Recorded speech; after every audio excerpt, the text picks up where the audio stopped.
Hello ನಮಸ್ತೆ, ಹೇಗಿದ್ರಲ್ಲ? ಈ ಸಲದ ಮಹಿಳಾ ದಿನಾಚರಣೆಗೆ ಒಂದು ವಿಡಿಯೋ ಮಾಡಿದೆ. ಹೆಣ್ಮಕ್ಳು ಯಾಕೆ ಇಂಡಿಪೆಂಡೆಂಟ್ ಆಗಿರಬೇಕು, ಹೆಣ್ಮಕ್ಳ ಕೈಯಲ್ಲಿ ಯಾಕೆ ದುಡ್ಡಿರಬೇಕು ಅಂತ. ಹಾಗೆಯೇ ಮನೆಯಲ್ಲಿ ಕೂತು ಕೂಡ ಹೆಣ್ಮಕ್ಳು ಅಂದರೆ ಹೊರಗಡೆ ಹೋಗಿ ದುಡಿಲಿಕ್ಕೆ ಆಗದಂಥ ಹೆಣ್ಮಕ್ಳು ಮನೆಯಲ್ಲಿ ಕೂತು ಕೂಡ ಅರ್ನ್ ಮಾಡ್ಬೋದು ಅನ್ನೋದನ್ನು ಹೇಳಿದ್ದೆ. ಇದನ್ನ ನೋಡಿದ್ದು ತುಂಬ ಜನ ನನಗೆ ಮೆಸೇಜ್ ಮಾಡಿ, ಮೇಡಮ್ ಮನೆಯಲ್ಲೇ ಕೂತು ಕೆಲಸ ಮಾಡುವಂಥದ್ದು ಏನಾದರೂ ಇನ್ಫಾರ್ಮೇಷನ್ ಇದ್ದರೆ ನಮಗೆ ಶೇರ್ ಮಾಡಿ ಅಂತ ತುಂಬ ಜನ ಕೇಳಿದರು. ಅವರಿಗೋಸ್ಕರ ನಾನು ಈ ವಿಡಿಯೋನ ಮಾಡ್ತಾ ಇದ್ದೀನಿ. ವಿಡಿಯೋ ಸ್ವಲ್ಪ ಲೆಂತಿ ಇದೆ, ಯಾಕಂತಂದರೆ ಇದರಲ್ಲಿ ನಾನು ಒಂದು ವಿಷಯದ ಬಗ್ಗೆ ತುಂಬ ಮಾತಾಡಬೇಕು. ನಿಮಗೆ ಪುರ್ಸೊತ್ತಿದ್ದರೆ ಪುರ್ಸೊತ್ತು ಮಾಡಿಕೊಂಡು ಪೂರ್ತಿಯಾಗಿ ವಿಡಿಯೋ ನೋಡಿ, ಆವಾಗಲೇ ನಿಮಗೆ ಎಲ್ಲ ಅರ್ಥ ಆಗುತ್ತೆ. ಇಲ್ಲಾಂದರೆ ಏನೂ ಅರ್ಥ ಆಗಲ್ಲ. ಆರಾಮ್ಸೆ ವಿಡಿಯೋನ ನೋಡಿ. ಹಾಗೆಯೇ ಈ ವಿಡಿಯೋ ಬಗ್ಗೆ ಕೊನೆಗೆ ನಿಮ್ಮ ಅಭಿಪ್ರಾಯನ ಕೂಡ ನನಗೆ ಮರೆಯದೆ ತಿಳಿಸಿ. ಈಗ ವಿಷಯದ ಬಗ್ಗೆ ಮಾತಾಡೋಣ. ನೀವು ನನ್ನನ್ನು ಕೇಳಿದರೆ ಹೆಣ್ಮಕ್ಳಿಗೆ ಮನೇಲಿ ಕೂತ್ಕೊಂಡು ದುಡ್ಡು ಮಾಡುವಂಥ ಒಳ್ಳೆ ಐಡಿಯಾ ಏನು ಅಂತಂದರೆ, ಒಂದು ಒಳ್ಳೆ ಯೂಟ್ಯೂಬ್ ಚಾನೆಲ್ ಮಾಡೋದು. ನೀವು ಖಂಡಿತವಾಗ್ಲೂ ನಿಮ್ಮ ಕಣ್ಣೆದುರಿಗೆ ನೋಡಿರ್ತೀರ, ತುಂಬಾ ಜನ ಯೂಟ್ಯೂಬಿಂದ ಒಳ್ಳೆ ಸಂಪಾದಿಸ್ತಾ ಇದ್ದಾರೆ. ಹೆಣ್ಮಕ್ಳಿಗಂತೂ ಯೂಟ್ಯೂಬ್ ಚಾನೆಲ್ ಮಾಡಿಕೊಂಡು ಮನೇಲಿ ಕೂತ್ಕೊಂಡು ಅರ್ನ್ ಮಾಡೋದು ತುಂಬಾ ಬೆಸ್ಟ್ ಅಂತಲೇ ನಾನು ಹೇಳ್ತೇನೆ. ಯಾಕೆ ಯೂಟ್ಯೂಬ್ ಚಾನೆಲ್ ಅಂತಂದರೆ, ಒಂದು ಇದನ್ನ ಯಾರು ಬೇಕಾದರೂ ಮಾಡ್ಬೋದು. ಅಂದರೆ ನಿಮಗೆ ಇಷ್ಟೇ ಕ್ವಾಲಿಫಿಕೇಷನ್ ಇರಬೇಕು ಅಂತ ಇಲ್ಲ, ನೀವು ಇಷ್ಟೇ ಓದಿರಬೇಕು, ನಿಮಗೆ ತುಂಬ ನಾಲೆಜ್ ಇರಬೇಕು ಅಂತ ಏನೂ ಇಲ್ಲ. ನೀವು ಗೃಹಿಣಿಯರು ಇರ್ಬೋದು, ಅಥವಾ ನೀವು ಓದಿ ಕೆಲಸ ಸಿಗದೆ ಮನೇಲಿ ಕೂತ್ಕೊಂಡಿರ್ಬೋದು, ಮದುವೆಯಾಗಿ ಕೆಲಸಕ್ಕೆ ಹೋಗ್ಲಿಕ್ಕಾಗದೆ ಮನೇಲಿ ಇದ್ದಿರ್ಬೋದು. ನೀವು ಯಾರು ಬೇಕಾದರೂ ಆಗಿ ನಿಮಗೆ ಯಾರಿಗೆ ಬೇಕಾದರೂ ಯೂಟ್ಯೂಬ್ ಚಾನೆಲ್ ಮಾಡ್ಬೋದು. ಮತ್ತು ಎಲ್ಲಿ ಬೇಕಾದರೂ ಮಾಡ್ಬೋದು. ನೀವು ಸಿಟಿಯಲ್ಲೇ ಇರಿ, ಹಳ್ಳಿಯಲ್ಲೇ ಇರಿ, ಪಟ್ಟಣದ ಯಾವುದೇ ಮೂಲೆಯಲ್ಲಿರಿ, ಊರಿನ ಯಾವುದೇ ಮೂಲೆಯಲ್ಲಿರಿ, ನಿಮಗೆ ಇಂಟರ್ನೆಟ್ ಕನೆಕ್ಷನ್ ಚೆನ್ನಾಗಿದ್ದರೆ ನೀವು ಎಲ್ಲಿ ಕೂತು ಬೇಕಾದರೂ ಯೂಟ್ಯೂಬ್ ಚಾನೆಲ್ ಮಾಡ್ಬೋದು. ಆಮೇಲೆ ಇದಕ್ಕೆ ಇನ್ವೆಸ್ಟ್ಮೆಂಟ್ ಕೂಡ ತುಂಬಾ ಕಮ್ಮಿ. ಯಾಕಂತಂದರೆ ನಿಮಗೆ ಜಸ್ಟ್ ಒಂದು ಒಳ್ಳೆ ಮೊಬೈಲ್ ಮತ್ತು ಒಳ್ಳೆ ಸ್ಪೀಡ್ ಇರುವಂಥ ಇಂಟರ್ನೆಟ್ ಕನೆಕ್ಷನ್ ಇದ್ದರೆ ಸಾಕು. ಜಾಸ್ತಿ ಏನು ಇನ್ವೆಸ್ಟ್ ಮಾಡೋ ಅವಶ್ಯಕತೆ ಇಲ್ಲ. ಯಾಕಂತಂದರೆ ವೀಡಿಯೋನ ನಾವು ಮೊಬೈಲಲ್ಲೇ ಶೂಟ್ ಮಾಡಿ, ಮೊಬೈಲಲ್ಲೇ ಎಡಿಟ್ ಮಾಡಿ ಹಾಕ್ಬೋದು. ನೀವು ಲಕ್ಷಗಟ್ಟಲೆ ಕೋಟಿಗಟ್ಟಲೆ ಇನ್ವೆಸ್ಟ್ ಮಾಡಿಕೊಂಡು ಅದಾದ ನಂತರ ಅದರ ರಿಟರ್ನ್ ಬರೋ ತನಕ ಕಾಯೋ ಅವಶ್ಯಕತೆ ಇಲ್ಲ. ತುಂಬಾ ಕಮ್ಮಿ ಇನ್ವೆಸ್ಟ್ಮೆಂಟ್ ಇಟ್ಕೊಂಡು ನೀವು ಈ ಯೂಟ್ಯೂಬ್ ಚಾನೆಲನ್ನು ಮಾಡ್ಬೋದು. ಆಮೇಲೆ ರಿಸ್ಕ್ ಕೂಡ ತುಂಬ ಕಮ್ಮಿ. ರಿಸ್ಕ್ ಯಾಕೆ ತುಂಬ ಕಮ್ಮಿ ಅಂತಂದರೆ, ನೀವು ಜಾಸ್ತಿ ದುಡ್ಡು ಹಾಕಿ ಏನಾದರೂ ಒಂದು ಬಿಸ್ನೆಸ್ ಮಾಡಲಿಕ್ಕೆ ಹೊರಟ್ರೆ ಅದು ಯಾವಾಗ ನಮಗೆ ದುಡ್ಡು ವಾಪಸ್ ಬರುತ್ತೆ, ಯಾವಾಗ ಲಾಭ ಬರುತ್ತೆ ಅಂತ ಹೇಳೋಕ್ಕಾಗಲ್ಲ. ಬೇರೆ ಯಾವಾಗ ಬಿಸ್ನೆಸ್ ಮಾಡಿದರೂ ಕೂಡ ನೀವು ಮಾರ್ಕೆಟಿಂಗಿಗೆ ಓಡಾಡಬೇಕಾಗುತ್ತೆ, ಬಿಸಿಲಲ್ಲಿ ಸುತ್ತಾಡಬೇಕಾಗುತ್ತೆ, ಇವರ ಕೈಕಾಲು ಹಿಡ್ಕೋಬೇಕಾಗುತ್ತೆ. ನೀವು ಈವನ್ ಕೆಲಸ ಮಾಡ್ತಾ ಇದ್ರೂ ಹಾಗೆ ಯಾರ್ದಾದ್ರೂ ಅಂಡರ್ ಕೆಲಸ ಮಾಡ್ತಾ ಇರಬೇಕಾಗುತ್ತೆ. ತೊಂದರೆಗಳು ಜಾಸ್ತಿ ಇರುತ್ತೆ, ಬೇರೆದ್ರಲ್ಲಿ ಕಿರಿಕಿರಿಗಳು ಜಾಸ್ತಿ ಇರುತ್ತೆ. ಇದು ಆ ಥರ ಅಲ್ಲ. ನಿಮ್ಮ ಸ್ವಂತ ಟೈಮ್, ನಿಮ್ಮ ಸ್ವಂತದ್ದಿರುತ್ತೆ. ನಿಮಗೆ ಯಾವಾಗ ಕನ್ವೀನಿಯೆಂಟ್ ಇರುತ್ತೆ, ಯಾವಾಗ ನೀವು ಫ್ರೀ ಇರ್ತೀರಾ, ಆವಾಗ ನೀವು ವಿಡಿಯೋನ ಶೂಟ್ ಮಾಡಿಕೊಂಡು ಆರಾಮ್ಸೆ ಮಾಡ್ಕೊಂಡು ಹೋಗ್ಬೋದು. ಸೊ ತುಂಬಾ ಈಸಿ. ಇದೆಲ್ಲ ರೀಸನ್ಗಳಿಂದ ಹೆಣ್ಮಕ್ಳಿಗೆ ಯೂಟ್ಯೂಬ್ ಚಾನೆಲ್ ಮಾಡಿಕೊಂಡು ಒಳ್ಳೆ ರೀತಿಯಲ್ಲಿ ಅದನ್ನ ರನ್ ಮಾಡಿಕೊಂಡು ಅರ್ನ್ ಮಾಡೋದಿದೆಯಲ್ಲ, ದಿ ಬೆಸ್ಟ್ ಅಂತಲೇ ನನ್ನ ಪ್ರಕಾರ ನಾನು ಹೇಳ್ತೀನಿ. ಹಾಗಾದರೆ ನೀವು ಕೇಳ್ಬೋದು, ಯೂಟ್ಯೂಬ್ ಚಾನೆಲಿಂದ ಎಷ್ಟು ದುಡ್ಡು ಬರುತ್ತೆ, ಯೂಟ್ಯೂಬ್ ಚಾನೆಲಿಂದ ಜನ ಎಷ್ಟು ದುಡ್ಡು ಮಾಡ್ತಾರೆ ಅಂತ. ಖಂಡಿತವಾಗ್ಲೂ ಝೀರೋದಿಂದ 1 ಕೋಟಿ ತನಕ, ಕೋಟಿಗಟ್ಟಲೆ ಕೂಡ ಯೂಟ್ಯೂಬ್ ಚಾನೆಲಿಂದ ಅರ್ನ್ ಮಾಡ್ತಾರೆ. ಖಂಡಿತವಾಗ್ಲೂ ಅರ್ನ್ ಮಾಡ್ತಾರೆ. ನೀವು ನನ್ನ ಮಾತನ್ನು ನಂಬಲೇಬೇಕು. ಯಾಕಂತಂದರೆ ಏನು ಸುಮ್ಮನೆ ದುಡ್ಡಿಲ್ಲದೆ ಅಥವಾ ಸುಮ್ಮನೆ ವಿಡಿಯೋ ಮಾಡಿ ಯಾರೂ ಹಾಕಲ್ಲ. ಚೆನ್ನಾಗಿ ಒಳ್ಳೆ ಕಂಟೆಂಟ್ ಕೊಟ್ಟು, ಯುನೀಕ್ ಕಂಟೆಂಟ್ ಕೊಟ್ಟು ಚೆನ್ನಾಗಿ ವಿಡಿಯೋಗಳನ್ನು ಹಾಕ್ತಾ ಹೋದರೆ ಆ ವಿಡಿಯೋಗಳಿಗೆ ಲಕ್ಷಗಟ್ಟಲೆ, ಮಿಲಿಯನ್ಸ್ಗಟ್ಟಲೆ ವ್ಯೂಸ್ ಬಂದರೆ, ಅದಕ್ಕೆ ಗೂಗಲಿಂದ ಆ್ಯಡ್ಸ್ ಬಂದರೆ ನೀವು ಲಕ್ಷಗಟ್ಟಲೆ ಕೂಡ ಅರ್ನ್ ಮಾಡ್ಬೋದು. ಇದು ಟೋಟಲ್ ಆಗಿ ನೀವು ಯಾವ ಥರ ಕಂಟೆಂಟನ್ನು ಕೊಡ್ತೀರಾ, ನೀವು ಕಂಟೆಂಟನ್ನು ಎಷ್ಟು ಜನ ನೋಡ್ತಾರೆ ಅನ್ನೋದ್ರ ಮೇಲೆ ಡಿಪೆಂಡ್ ಆಗಿದೆ. ನೀವು ನನ್ನ ಮಾತನ್ನು ನಂಬಿ, ತಮಿಳಲ್ಲಿ ಒಂದು ಯೂಟ್ಯೂಬ್ ಚಾನೆಲ್ ಇದೆ, ವಿಲೇಜ್ ಕುಕ್ಕಿಂಗ್ ಅಂತ ಅಂದ್ಬಿಟ್ಟು. ಲಕ್ಷಗಟ್ಟಲೆ ಸಬ್ಸ್ಕ್ರೈಬರ್ ಇದ್ದಾರೆ. ಲಕ್ಷ ಅವರ ಪ್ರತಿಯೊಂದು ವೀಡಿಯೋಗಳನ್ನು ಮಿಲಿಯನ್ಗಟ್ಟಲೆ, ಕೋಟಿಗಟ್ಟಲೆ ಜನ ನೋಡ್ತಾರೆ. ಅವ್ರು ಏನಿಲ್ಲದಿದ್ರು ವರ್ಷಕ್ಕೆ ಕೋಟಿ ಸಂಪಾದಿಸ್ತಾ ಇದ್ದಾರೆ. ಅಂದರೆ ಬರೀ ಕುಕ್ಕಿಂಗ್ ಮಾಡ್ಕೊಂಡು, ಒಂದು ಜನರ ಗ್ರೂಪ್ ಇರುತ್ತೆ ಹಳ್ಳಿಯಲ್ಲಿ. ಅವರು ಅಂದರೆ ಏನಾದರೂ ಒಂದು ಮಟನ್ ಬಿರಿಯಾನಿಯೋ ಚಿಕನ್ ಬಿರಿಯಾನಿಯೋ ಮಾಡಿದರೆ ಲಾಟ್ಗಟ್ಟಲೆ, ಕೆಜಿ ಗಟ್ಟಲೆ ಬಿರಿಯಾನಿ ಹಳ್ಳಿಯಲ್ಲಿ ಮಾಡಿಕೊಂಡು ಅದನ್ನ ವೀಡಿಯೋ ಮಾಡಿಕೊಂಡು, ಒಳ್ಳೆ ವೀಡಿಯೋ ಕ್ವಾಲಿಟಿ ಎಲ್ಲ ತುಂಬಾ ಚೆನ್ನಾಗಿದೆ ಅವ್ರದ್ದು, ಹಾಕೊಂಡು ಹೋಗ್ತಾ ಇದ್ದಾರೆ. ನೀವು ಹೋಗಿ ನೋಡಿ, ಬೇಕಾದ್ರೆ ಆ ಚಾನೆಲನ್ನು ಒಂದ್ಸರಿ ವಿಸಿಟ್ ಮಾಡಿ. ವಿಲೇಜ್ ಕುಕ್ಕಿಂಗ್ ಅಂತ ತುಂಬಾ ಫೇಮಸ್ ಇದೆ ಚಾನೆಲ್. ಅವರಂತೂ ಕೋಟಿಗಟ್ಟಲೆ, ವರ್ಷಕ್ಕೆ ಕೋಟಿಗಟ್ಟಲೆ ಅರ್ನ್ ಮಾಡ್ತಾರೆ. ಆದ್ದರಿಂದ ನೀವು ಯಾವ ಥರ ಎಫರ್ಟ್ ಹಾಕ್ತೀರಾ, ಯಾವ ಥರ ಕಂಟೆಂಟನ್ನು ಮಾಡ್ತೀರಾ ಅನ್ನೋದ್ರ ಮೇಲೆ ನೀವು ಯೂಟ್ಯೂಬಲ್ಲಿ ಎಷ್ಟು ಬೇಕಾದರೂ ಅರ್ನ್ ಮಾಡ್ಬೋದು. ಇದಂತೂ ಖಂಡಿತ. ಹಾಗಾದರೆ ಈ ಯೂಟ್ಯೂಬ್ ಚಾನೆಲನ್ನು ಕ್ರಿಯೇಟ್ ಮಾಡೋದು ಹೇಗೆ, ವಿಡಿಯೋಗಳನ್ನು ಹಾಕೋದು ಹೇಗೆ, ಇದರ ಬಗ್ಗೆ ಮಾತಾಡ್ತಾ ಹೋದರೆ ತುಂಬಾ ಸಬ್ಜೆಕ್ಟ್ ಇದೆ, ತುಂಬಾ ಮಾತಾಡೋದಿದೆ. ಅಷ್ಟು ಸುಲಭವಾಗಿ ಮುಗಿಯೋದು ಅಂಥದ್ದಲ್ಲ. ಆದರೆ ಸಿಂಪಲಾಗಿ ಹೇಳ್ತೀನಿ ನಾನು ನಿಮಗೆ ಯೂಟ್ಯೂಬ್ ಚಾನೆಲ್ ಕ್ರಿಯೇಟ್ ಮಾಡಬೇಕು ಅಂತಂದರೆ ಒಂದು ಜಿಮೇಲ್ ಐ ಡಿ ಇರಬೇಕಾಗುತ್ತೆ. ಒಂದು ಜಿಮೇಲ್ ಐ ಡಿಯನ್ನು ಕ್ರಿಯೇಟ್ ಮಾಡಿ ಅದರೊಳಗಡೆ ಹೋಗಿ ನೀವು ಯೂಟ್ಯೂಬ್ ಚಾನೆಲನ್ನು ಕ್ರಿಯೇಟ್ ಮಾಡಬೇಕಾಗುತ್ತೆ. ನಿಮಗೆ ಗೊತ್ತಿಲ್ಲ ಅಂತಿದ್ರೆ ಯಾರಾದರೂ ಓದಿರೋರು ನಿಮ್ಮ ಮನೇಲಿ ಯಾರಾದರೂ ಇರ್ತಾರೆ, ಅಣ್ಣನೋ ತಮ್ಮನ ಯಾರಾದರೂ ಇದ್ದರೆ ಅವ್ರ ಹತ್ರ ಕೇಳಿ ತಿಳ್ಕೊಳ್ಳಿ. ಈಸಿಯಾಗಿ ಆಲ್ಮೋಸ್ಟ್ ಎಲ್ರಿಗೂ ಯೂಟ್ಯೂಬ್ ಚಾನೆಲ್ ಕ್ರಿಯೇಟ್ ಮಾಡೋದು ಗೊತ್ತಿರುತ್ತೆ. ಒಂದು ವೇಳೆ ನಿಮ್ಮ ಅಕ್ಕಪಕ್ಕದಲ್ಲಿ ಯಾರೂ ಇಲ್ಲ ನಿಮಗೆ ಹೇಳಿ ಕೊಡುವವರು ಅಂತಿದ್ರೆ ಕನ್ನಡದಲ್ಲಿ ಕೂಡ ಕೆಲವೊಂದು ಚಾನೆಲ್ಗಳಿದೆ. ಅಂದರೆ ಯೂಟ್ಯೂಬ್ ಚಾನೆಲನ್ನು ಹೇಗೆ ಮಾಡೋದು, ಅದರಲ್ಲಿ ವೀಡಿಯೋಗಳನ್ನು ಹೇಗೆ ಹಾಕೋದು ಅಂತ ಹೇಳ್ಕೊಡುವ ಚಾನೆಲ್ ಇದೆ. ಅದರಲ್ಲಿ ಕೂಡ ನಿಮಗೆ ಬೇಕಾದಷ್ಟು ಇನ್ಫಾರ್ಮೇಷನ್ ಸಿಗುತ್ತೆ. ಇಲ್ದಿದ್ರೆ ಹಿಂದಿಯಲ್ಲಿ ನಾನು ನೋಡಿದ ಪ್ರಕಾರ ಹಿಂದಿಯಲ್ಲಿ ತುಂಬಾ ಒಳ್ಳೊಳ್ಳೆಯ ಕೆಲವೊಂದು ಚಾನೆಲ್ ಇದೆ. ಟೆಕ್ನಿಕಲ್ ಗುರೂಜಿ ಇರ್ಬೋದು, ಮೈ ಸ್ಮಾರ್ಟ್ ಸಪೋರ್ಟ್ ಅಂತ ಒಂದು ಚಾನೆಲ್ ಇದೆ, ಟೆಕ್ನಿಕಲ್ ಯೋಗಿ ಅಂತ ಒಂದು ಚಾನೆಲ್ ಇದೆ. ಈ ಚಾನೆಲ್ಗಳೆಲ್ಲ ಒಳ್ಳೆ ಕಂಟೆಂಟ್ಗಳನ್ನು, ಅಂದರೆ ಇದು ಎಸ್ಪೆಷಲಿ ಯೂಟ್ಯೂಬಲ್ಲಿ ವಿಡಿಯೋ ಮಾಡುವವರಿಗೇ ಈ ಚಾನೆಲ್ಗಳಿರೋದು. ತುಂಬಾ ಒಳ್ಳೆ ಇನ್ಫಾರ್ಮೇಷನ್ ಕೊಡ್ತಾರೆ. ಯೂಟ್ಯೂಬ್ ಚಾನೆಲ್ ಮಾಡೋದು ಹೇಗೆ, ವಿಡಿಯೋ ಅಪ್ಲೋಡ್ ಮಾಡೋದು ಹೇಗೆ, ತಮ್ನೇಲ್ ಟೈಟಲ್ ಹಾಕೋದು ಹೇಗೆ, ಯಾವ ಥರ ಕಂಟೆಂಟನ್ನು ಕ್ರಿಯೇಟ್ ಮಾಡಬೇಕು, ವ್ಯೂಸನ್ನು ಜಾಸ್ತಿ ಮಾಡ್ಕೊಳ್ಳೋದು ಹೇಗೆ, ಎಲ್ಲ ಮಾಹಿತಿಯನ್ನು ಈ ಚಾನೆಲ್ನವರು ಕೊಡ್ತಾರೆ. ಆ ಚಾನೆಲನ್ನು ಹೋಗಿ ನೋಡಿದರೂ ನಿಮಗೆ ಬೇಕಾದಷ್ಟು ಇನ್ಫಾರ್ಮೇಷನ್ ಸಿಗುತ್ತೆ. ಮೊದಲು ನೀವು ಜಿಮೇಲ್ ಐ ಡಿ ಕ್ರಿಯೇಟ್ ಮಾಡಿ ಯೂಟ್ಯೂಬ್ ಚಾನೆಲನ್ನು ಕ್ರಿಯೇಟ್ ಮಾಡಬೇಕು. ಇದು ಫಸ್ಟ್ ಯೂಟ್ಯೂಬ್ ಚಾನೆಲ್ ಕ್ರಿಯೇಟ್ ಮಾಡಲಿಕ್ಕೆ ಇದು ಮೇಯ್ನ್ ಆಗಿ. ಅದಾದ ನಂತರ ಕಂಟೆಂಟ್ ಕ್ರಿಯೇಟ್ ಮಾಡೋದು. ನೆಕ್ಸ್ಟ್ ಕಂಟೆಂಟನ್ನು ಕ್ರಿಯೇಟ್ ಮಾಡೋದು. ಕಂಟೆಂಟನ್ನು ನೀವು ಮೊಬೈಲಲ್ಲಿ ಕ್ರಿಯೇಟ್ ಮಾಡ್ಬೋದು, ಮೊಬೈಲಲ್ಲಿ ಶೂಟ್ ಮಾಡಿಕೊಂಡು ಮೊಬೈಲಲ್ಲಿ ಎಡಿಟ್ ಮಾಡ್ಬೋದು. ಮೊಬೈಲಲ್ಲಿ ಎಡಿಟ್ ಮಾಡಲಿಕ್ಕೆ ತುಂಬಾ ಆ್ಯಪ್ಗಳಿದೆ. ಇವಾಗಂತೂ ಫ್ರೀ ಆ್ಯಪ್ಗಳು ತುಂಬಾ ಇದೆ.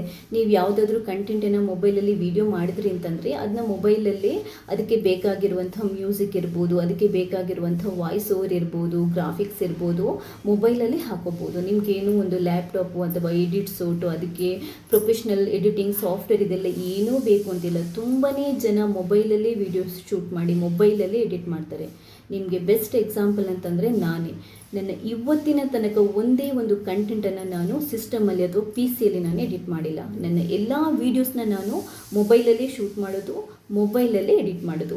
ಅಪ್ಲೋಡ್ ಮಾಡಲಿಕ್ಕೆ ಮಾತ್ರ ನಾನು ಲ್ಯಾಪ್ಟಾಪನ್ನು ಯೂಸ್ ಮಾಡ್ತೀನಿ ಬಿಟ್ಟರೆ ಮತ್ತೆಲ್ಲದನ್ನು ನಾನು ಮೊಬೈಲಲ್ಲೇ ಮಾಡ್ತೀನಿ. ಆದ್ದರಿಂದ ನಿಮಗೆ ಇದ್ರ ಬಗ್ಗೆ ಒಂದು ಸ್ವಲ್ಪ ಇನ್ಫಾರ್ಮೇಷನನ್ನು ಇನ್ನೂ ಜಾಸ್ತಿ ತಿಳ್ಕೊಂಡ್ರೆ ಖಂಡಿತವಾಗ್ಲೂ ನೀವು ಮೊಬೈಲಲ್ಲಿ ಕಂಟೆಂಟನ್ನು ಕ್ರಿಯೇಟ್ ಮಾಡ್ಬೋದು. ಅದಾದ ನಂತರ ನಿಮಗೆ ಇದನ್ನ ಅಪ್ಲೋಡ್ ಮಾಡಲಿಕ್ಕೆ ಮಾತ್ರ ಹೈ ಸ್ಪೀಡ್ ಇಂಟರ್ನೆಟ್ ಇರಬೇಕಾಗುತ್ತೆ. ಇದಂತೂ ತುಂಬ ಮ್ಯಾಂಡೇಟ್ರಿ.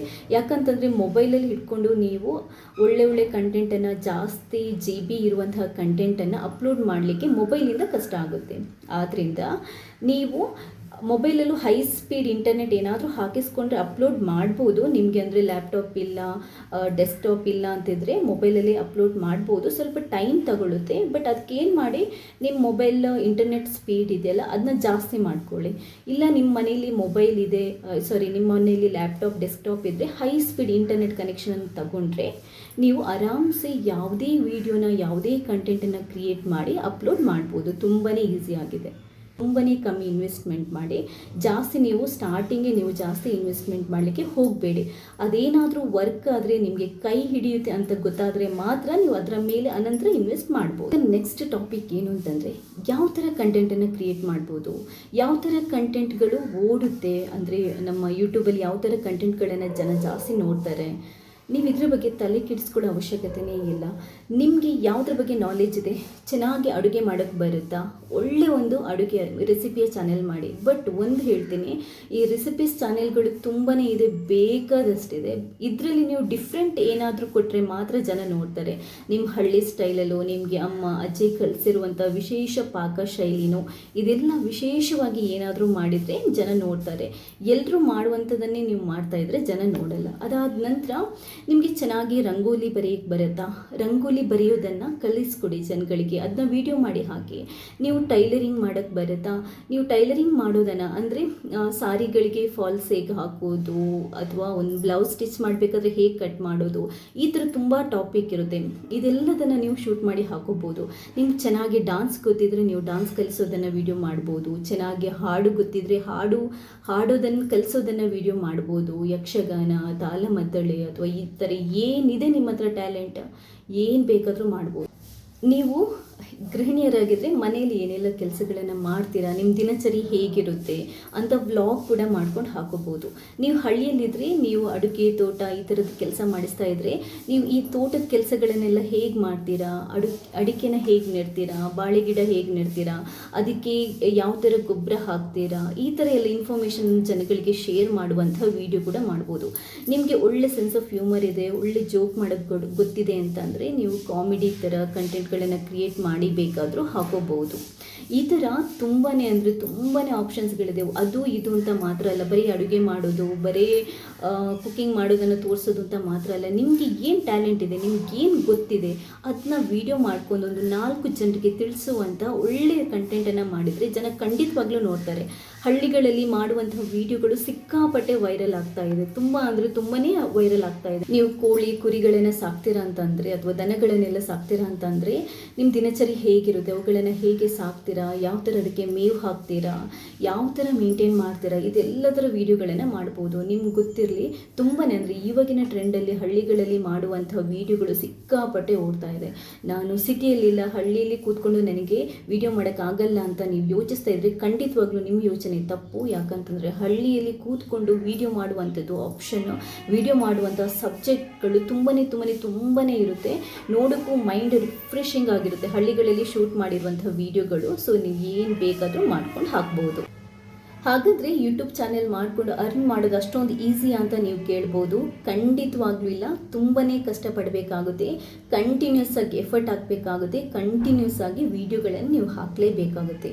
ನೀವೊಂದು ಯೂಟ್ಯೂಬ್ ಚಾನೆಲ್ ಮಾಡ್ಕೊಂಡು ಅದಕ್ಕೆ ಒಂದು ವಿಡಿಯೋ ಹಾಕಿದ ತಕ್ಷಣ ನಿಮಗೆ ವ್ಯೂಸ್ ಬರಲ್ಲ, ಹಾಕಿದ ತಕ್ಷಣ ಒಂದೇ ಒಂದು ವಿಡಿಯೋದಲ್ಲಿ ನಿಮಗೆ ದುಡ್ಡು ಬರಲ್ಲ. ಯೂಟ್ಯೂಬ್ ಕೂಡ ಕ್ರೈಟೀರಿಯಾ ಇದೆ. ನಿಮಗೆ ನಿಮ್ಮ ಚಾನೆಲಲ್ಲಿ ಮಿನಿಮಮ್ 1000 ಸಬ್ಸ್ಕ್ರೈಬರ್ ಇರಬೇಕು, 1000 ಸಬ್ಸ್ಕ್ರೈಬರ್ ಇರಬೇಕು, 4000 ಗಂಟೆಗಳಷ್ಟು ಟೈಮ್ ನಿಮ್ಮ ವೀಡಿಯೋಸ್ಗಳನ್ನು ಜನ ನೋಡಿರಬೇಕು ಅಂತ ಒಂದು ಕ್ರೈಟೀರಿಯಾ ಇರುತ್ತೆ. ಅದಾದ ನಂತರನೇ ನಿಮಗೆ ಗೂಗಲ್ ಅವರು ನಿಮ್ಮ ವೀಡಿಯೋಗಳ ಮೇಲೆ ಆ್ಯಡ್ ಹಾಕ್ತಾರೆ. ಆ ಆ್ಯಡ್ಗಳು ಬಂದ ನಂತರನೇ ನಿಮ್ಮದು ಅರ್ನಿಂಗ್ಸ್ ಯೂಟ್ಯೂಬಲ್ಲಿ ಸ್ಟಾರ್ಟ್ ಆಗುತ್ತೆ. ಅದು ಕೂಡ ಒಂದು ಟೈಮ್ ಆ್ಯಡ್ ಬಂದ ನಂತರ ಸುಮ್ಮನೆ ಕೂತ್ಕೊಳ್ಳೋದಲ್ಲ, ಒನ್ ಟೈಮ್ ಕೆಲಸ ಅಲ್ಲ, ದಿನಾ ನಾವು ವೀಡಿಯೋಗಳನ್ನು ಮಾಡಿ ಹಾಕ್ತಾ ಇರಬೇಕಾಗುತ್ತೆ. ಇವಾಗ ಹೇಗಾಗಿದೆ ಅಂತಂದರೆ ಯೂಟ್ಯೂಬಲ್ಲಿ ನಿಮ್ಮ ಚಾನೆಲಲ್ಲಿ ಲಕ್ಷಗಟ್ಟಲೆ ಸಬ್ಸ್ಕ್ರೈಬರ್ಸ್ ಇದ್ಬಿಟ್ಟು 1000 ಅಷ್ಟು ಓಲ್ಡ್ ವೀಡಿಯೋಗಳಿದ್ರೂ ನಿಮಗೆ ವ್ಯೂಸ್ ಬರಲ್ಲ. ನೀವು ದಿನ ವೀಡಿಯೋಗಳನ್ನು ಹಾಕಿ ಅದನ್ನ ಅಪ್ಲೋಡ್ ಮಾಡ್ತಾ ಇದ್ದರೆ ಅಷ್ಟೇ, ಅಪ್ಲೋಡ್ ಮಾಡಿ ಶೇರ್ ಮಾಡ್ತಾ ಇದ್ದರೆ ಅಷ್ಟೇ, ಜನ ನಿಮ್ಮ ವೀಡಿಯೋಗಳನ್ನು ನೋಡ್ತಾ ಇದ್ರೆ ಅಷ್ಟೇ ನಿಮಗೆ ದುಡ್ಡು ಬರುತ್ತೆ. ಸೊ ಇದು ಒಂದು ದಿನದ ಕೆಲಸ ಅಲ್ಲ, ದಿನ ಮಾಡುವಂಥ ಕೆಲಸ, ಕಂಟಿನ್ಯೂಸ್ ಆಗಿ ಮಾಡುವಂಥ ಕೆಲಸ. ಇದರಲ್ಲೂ ತುಂಬ ಚಾಲೆಂಜಸ್ ಇದೆ. ಯಾಕಂತಂದರೆ ಇವಾಗ ಯೂಟ್ಯೂಬರ್ಸ್ ಸಂಖ್ಯೆ ತುಂಬಾ ಜಾಸ್ತಿ ಆಗಿದೆ. ಕೆಲಸ ಈ ಕೋವಿಡ್ ಟೈಮಲ್ಲೆಲ್ಲ ಕೆಲಸ ಕಳ್ಕೊಂಡವ್ರು ಇರ್ಬೋದು, ಮನೆಯಲ್ಲಿ ಕೂತ್ಕೊಂಡಿರುವವರು ಇರ್ಬೋದು, ಅಥವಾ ಕೆಲಸ ಮಾಡ್ತಾ ಇರೋರು ಕೂಡ ತುಂಬಾ ಯೂಟ್ಯೂಬ್ ಚಾನೆಲ್ಗಳನ್ನು ಮಾಡಿಕೊಂಡು ರನ್ ಮಾಡ್ಕೊಂಡು ಹೋಗ್ತಾ ಇದ್ದಾರೆ. ಕಾಂಪಿಟೇಷನ್ ಅಂತೂ ತುಂಬಾ ಜಾಸ್ತಿ ಇದೆ. ಸೊ ಕಷ್ಟ ಇದೆ. ಬಟ್ ಇದೆಲ್ಲದರ ನಡುವೆ ನೀವೇನಾದರೂ ಒಳ್ಳೆ ಕಂಟೆಂಟ್ ಕೊಡ್ತಾ ಇದ್ದೀರಾ, ದಿನ ವೀಡಿಯೋಗಳನ್ನು ಹಾಕ್ತಾ ಇದ್ದೀರಾ, ಕಷ್ಟಪಡ್ತೀರಾ ಅಂತಾದರೆ, ನಿಮ್ಮ ಚಾನೆಲ್ಗಳನ್ನು ಜನ ನೋಡ್ತಾ ಇದ್ದಾರೆ, ವ್ಯೂಸ್ ಬರ್ತಾ ಇದೆ ಅಂತಾದರೆ ನೀವು ಖಂಡಿತವಾಗ್ಲೂ ರೆಗ್ಯುಲರ್ ಆಗಿ ಯೂಟ್ಯೂಬಿಂದ ಅರ್ನ್ ಮಾಡ್ಬೋದು. ಹಾಗಾದರೆ ಒಂದು ಯೂಟ್ಯೂಬ್ ಚಾನೆಲನ್ನು ಮಾಡಿಕೊಂಡು ಅದನ್ನು ಸಕ್ಸಸ್ಫುಲ್ಲಾಗಿ ರನ್ ಮಾಡ್ಕೊಂಡು ಹೋಗೋದು ಹೇಗೆ? ಮೊದಲನೇದಾಗಿ ನಿಮಗೆ ದೃಢ ನಿರ್ಧಾರ ಬೇಕು, ದೃಢ ಮನಸ್ಸು ಬೇಕು. ನೀವು ಯಾವುದಾದ್ರೂ ಒಂದು ಕಾನ್ಸೆಪ್ಟೋ ಒಂದು ಕಂಟೆಂಟನ್ನು ಫೈನಲೈಸ್ ಮಾಡಿದರೆ, ಒಂದು ಥೀಮನ್ನು ಫೈನಲೈಸ್ ಮಾಡಿದರೆ, ಅದೇ ಥೀಮಲ್ಲಿ ಅದೇ ಕಾನ್ಸೆಪ್ಟಲ್ಲಿ ನೀವು ಕೆಲಸ ಮಾಡಬೇಕು, ದಿನಾ ಕೆಲಸ ಮಾಡಬೇಕು. ಸ್ಟಾರ್ಟಿಂಗ್ ನಿಮಗೆ ಸಪೋರ್ಟ್ ಮಾಡುವವರು ತುಂಬ ಕಮ್ಮಿ ಇರ್ತಾರೆ. ನೀವೇನಾದರೂ ಒಂದು ನಿರ್ಧಾರ ಮಾಡಿದರೆ ಅದಕ್ಕೆ ನಿಮ್ಮ ಮನೆ ಕಡೆಯಿಂದನೇ ಸಪೋರ್ಟ್ ಸಿಗದೇ ಇರ್ಬೋದು, ಅಥವಾ ನಿಮ್ಮ ಫ್ರೆಂಡ್ಸ್ಗಳು ಅವರು ಇವರು ಬೇಕಾದಷ್ಟು 100 ಮಾತುಗಳನ್ನು ಹೇಳ್ತಾರೆ. ಯಾಕಂತಂದರೆ ಅವರಿಂದ ಮುಂಚೆ ನಾವೇನಾದರೂ ಹೋಗ್ತಾ ಇದ್ದೀವಿ ಅಂತಂದರೆ ನಮ್ಮನ್ನು ಕಾಲೆಳೆದು ಬೀಳ್ಸೋರೇ ಜಾಸ್ತಿ, ಅಥವಾ ಏನೇನೋ ಮಾತಾಡೋರೇ ಜಾಸ್ತಿ. ನಮ್ಮ ಆತ್ಮವಿಶ್ವಾಸ ಇದೆಯಲ್ಲ ಅದನ್ನ ಕುಗ್ಸಕ್ಕೆ ನೋಡೋರೇ ಜಾಸ್ತಿ. ನಮಗೆ ಸಪೋರ್ಟ್ ಮಾಡೋರು ತುಂಬಾ ಕಮ್ಮಿ, ಯಾರೂ ಸಿಗಲ್ಲ. ಬಟ್ ನಿಮಗೆ ನೀವು ಸಪೋರ್ಟ್ ಆಗಿರಬೇಕು. ನಿಮ್ಮ ಮನಸ್ಸು ಸ್ಟ್ರಾಂಗ್ ಆಗಿದ್ದರೆ ನನಗೆ ಯಾರೂ ಸಪೋರ್ಟ್ ಬೇಡ, ನಾನು ಸಾಧಿಸಬೇಕು, ನಾನೇನಾದರೂ ಸಾಧಿಸಲೇಬೇಕು, ನಾನೇನಾದರೂ ಅರ್ನ್ ಮಾಡಲೇಬೇಕು ಅಂತಿದ್ರೆ ನಿಮ್ಮ ಮನಸ್ಸು ತುಂಬ ಸ್ಟ್ರಾಂಗ್ ಇರಬೇಕು. ಎಂಥ ಕಷ್ಟ ಬಂದರೂ ನಾನು ಸಹಿಸ್ತೀನಿ, ಎಂಥ ಸವಾಲು ಬಂದರೂ ನಾನು ಅದನ್ನು ಸಹಿಸ್ಕೊಂಡು ಮುಂದೆ ಹೋಗ್ತೀನಿ, ನಾನು ಮಾಡೇ ಮಾಡ್ತೀನಿ ಅನ್ನೋ ದೃಢ ಸಂಕಲ್ಪ ಇದ್ದರೆ ನೀವು ಏನು ಬೇಕಾದರೂ, ಬೇರೆ ಯಾವುದು ನಿಮ್ಗೆ ಲೆಕ್ಕಕ್ಕಿಲ್ಲ, ಏನು ಬೇಕಾದರೂ ಸಾಧಿಸ್ಬೋದು. ಆತ್ಮವಿಶ್ವಾಸ ಮುಖ್ಯ, ನಿಮಗೆ ದೃಢ ಸಂಕಲ್ಪ ಮುಖ್ಯ. ಇದನ್ನ ನಾನು ಮಾಡೇ ಮಾಡ್ತೀನಿ ಅನ್ನೋ ದೃಢ ಸಂಕಲ್ಪ ಮುಖ್ಯ. ಅದಾದ ನಂತರ ಮೇಯ್ನಾಗಿ ತಾಳ್ಮೆ. ಯಾಕೆ ತಾಳ್ಮೆ ಅಂತಂದರೆ, ನೀವು ಒಂದು ಕಂಟೆಂಟ್ ಅಥವಾ ಯಾವುದೋ ಒಂದು ಕಾನ್ಸೆಪ್ಟನ್ನು ಡಿಸೈಡ್ ಮಾಡಿಕೊಂಡು ಯೂಟ್ಯೂಬ್ ಚಾನೆಲ್ ಮಾಡಿದ್ರಿ ಅಂತ ಇಟ್ಕೊಳ್ಳಿ. ನಿಮಗೆ ಇವತ್ತಿಂದ ನಾಳೆಗೇ 1000 ಸಬ್ಸ್ಕ್ರೈಬರ್ಸ್ ಅಥವಾ ಲಕ್ಷಗಟ್ಟಲೆ ವ್ಯೂಸ್ ಆಗಲ್ಲ. ನೀವು ಕಾಯಬೇಕು. ಯಾಕಂತಂದರೆ ತುಂಬ ಜನ ಇದ್ದಾರೆ. ನೀವು ಅದನ್ನ ಚೆನ್ನಾಗಿ ಪ್ರಮೋಟ್ ಮಾಡಿಕೊಂಡು, ಅದನ್ನ ಚೆನ್ನಾಗಿ ಶೇರ್ ಮಾಡಿಕೊಂಡು, ಅದನ್ನ ವ್ಯೂಸನ್ನು ಜಾಸ್ತಿ ಹೇಗೆ ಮಾಡೋದು ಅಂತ ನೋಡಿಕೊಂಡು ನೀವು ತಾಳ್ಮೆಯಿಂದ ಕಾಯಬೇಕು. ಒಂದು ಸ್ವಲ್ಪ ಟೈಮ್ ಅದಕ್ಕೆ ಟೈಮ್ ಕೊಡಬೇಕು. ಯಾವುದೇ ಕಂಟೆಂಟ್ಗೆ ಸ್ವಲ್ಪ ಟೈಮ್ ಕೊಡಬೇಕು. ಕಾದು ನೋಡಿ. ತುಂಬ ಟೈಮ್ ಆದ ನಂತರನೂ ಅದು ಸಕ್ಸಸ್ ಆಗಿಲ್ಲ ಅಂತಂದರೆ ಬೇರೆ ಕಾನ್ಸೆಪ್ಟ್ ಕಡೆ ಹೋಗ್ಬೋದು. ಆದ್ದರಿಂದ ತಾಳ್ಮೆ ತುಂಬಾ ಮುಖ್ಯ. ಅದಾದ ನಂತರ ಕಂಟಿನ್ಯೂಸ್ ಎಫರ್ಟ್. ಯಾವಾಗಲೂ ಪ್ರತಿದಿನ ನೀವು ಕಂಟೆಂಟ್ಗಳನ್ನು ಹಾಕಬೇಕಾಗುತ್ತೆ, ಪ್ರತಿದಿನ ಕಷ್ಟಪಡಬೇಕಾಗುತ್ತೆ, ಪ್ರತಿದಿನ ವೀಡಿಯೋಗಳನ್ನು ಮಾಡಿ ಹಾಕ್ತಾ ಇದ್ರೇ ಯೂಟ್ಯೂಬಲ್ಲಿ ಸಕ್ಸಸ್ಸನ್ನು ಸಾಧಿಸಲಿಕ್ಕೆ ಸಾಧ್ಯ. ಒಂದು ತಿಂಗಳ ಹಿಂದೆ ಒಂದು ಕಂಟೆಂಟ್ ಮಾಡಿದೆ, ಇವತ್ತೊಂದು ಹಾಕ್ತೀನಿ ಅಂತಂದರೆ ನಡೆಯಲ್ಲ.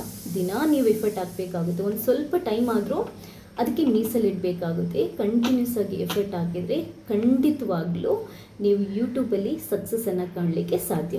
ಸೊ ತುಂಬಾ ವಿಷಯಗಳನ್ನು ಮಾತಾಡಿದೆ. ಇನ್ನು ಮಾತಾಡೋದು ಬೇಕಾದಷ್ಟಿದೆ. ಯಾಕಂತಂದ್ರೆ ಒಂದು ಚಾನೆಲನ್ನು ಮಾಡಿ ನಮ್ಮ ಕಂಟೆಂಟ್ಗಳನ್ನು ವ್ಯೂಸ್ ಮಾಡಬೇಕಾದ್ರೆ ವ್ಯೂಸ್ ಅದಕ್ಕೆ ಜಾಸ್ತಿ ಬರಬೇಕು ಅಂತಂದ್ರೆ ಏನೆಲ್ಲ ಮಾಡಬೇಕು ಅಂತ ಹೇಳೋ ಟಾಪಿಕ್ ಕೂಡ ತುಂಬಾ ದೊಡ್ಡದಿದೆ. ಅದ್ರ ಬಗ್ಗೆ ಇನ್ನೊಂದಷ್ಟು ನನಗೆ ಗೊತ್ತಿರೋ ಮಾಹಿತಿನ ನಾನು ಹೇಗೆ ಕಷ್ಟಪಟ್ಟೆ, ನನ್ನ ಚಾನಲ್ ಹೇಗೆ ಈ ಲೆವೆಲ್ಗೆ ಬೆಳೀತು ಎಲ್ಲದನ್ನು ನಾನು ನಿಮ್ಮ ಜೊತೆ ಶೇರ್ ಮಾಡಬೇಕು. ಅದಕ್ಕೆ ಇನ್ನೊಂದು ವೀಡಿಯೋ ಖಂಡಿತವಾಗ್ಲೂ ಮಾಡ್ತೀನಿ. ಹಾಗೆಯೇ ಈ ವಿಡಿಯೋದಲ್ಲಿ ನಿಮ್ಗೆ ಏನಾದರೂ ಡೌಟ್ ಇದ್ದರೆ ಅಥವಾ ನಿಮಗೆ ಇನ್ನೂ ಬೇರೆ ಇನ್ಫಾರ್ಮೇಷನ್ಗಳು ಏನಾದರೂ ನನ್ನ ಕಡೆಯಿಂದ ಬೇಕು ಅಂತ ಇದ್ದರೆ ಖಂಡಿತವಾಗ್ಲೂ ಈ ವಿಡಿಯೋ ನೋಡಿದ ನಂತರ ಇದ್ರ ಬಗ್ಗೆ ನೀವು ಫೀಡ್ಬ್ಯಾಕ್ ಕೂಡ ತಿಳಿಸಿ. ಹಾಗೆಯೇ ನನಗೆ ಏನಾದರೂ ನಿಮ್ಮದು ಸಮಸ್ಯೆಗಳು ಏನಾದರೂ ಇದ್ದರೆ ನನಗೆ ಕಮೆಂಟ್ ಮೂಲಕ ತಿಳಿಸಿ. ನೆಕ್ಸ್ಟ್ ವಿಡಿಯೋದಲ್ಲಿ ನಾನು ಖಂಡಿತವಾಗ್ಲೂ ನನ್ನ ಮನಪೂರ್ವಕವಾಗಿ ಪ್ರಯತ್ನನ ಮಾಡ್ತೀನಿ ನಿಮ್ಗೆ ಇನ್ನಷ್ಟು ಮಾಹಿತಿ ಕೊಡಲಿಕ್ಕೆ. ವಿಡಿಯೋ ಇಷ್ಟ ಆದರೆ ಲೈಕ್ ಮಾಡಿ, ಶೇರ್ ಮಾಡಿ. ಹಾಗೆಯೇ ಇಲ್ಲಿ ತನಕ ನೀವು ಯಾರಾದರೂ ನನ್ನ ಚಾನೆಲ್ಗೆ ಸಬ್ಸ್ಕ್ರೈಬ್ ಆಗಿಲ್ಲದಿದ್ದರೆ ಸಬ್ಸ್ಕ್ರೈಬ್ ಆಗಿ. ತುಂಬ ಒಳ್ಳೊಳ್ಳೆ ರೆಸಿಪೀಸ್ ಇದೆ, ಟಿಪ್ಸ್ ಇದೆ, ಅದೇ ಥರ ಮಾಹಿತಿಗಳು ನನ್ನ ಚಾನೆಲ್ನಲ್ಲಿದೆ. ನೋಡಿ ನಿಮ್ಮ ಫೀಡ್ಬ್ಯಾಕ್ನ ತಿಳಿಸಲಿಕ್ಕೆ ಖಂಡಿತವಾಗ್ಲೂ ಮರಿಬೇಡಿ. ಥ್ಯಾಂಕ್ಸ್ ಎಲ್ರಿಗೂ.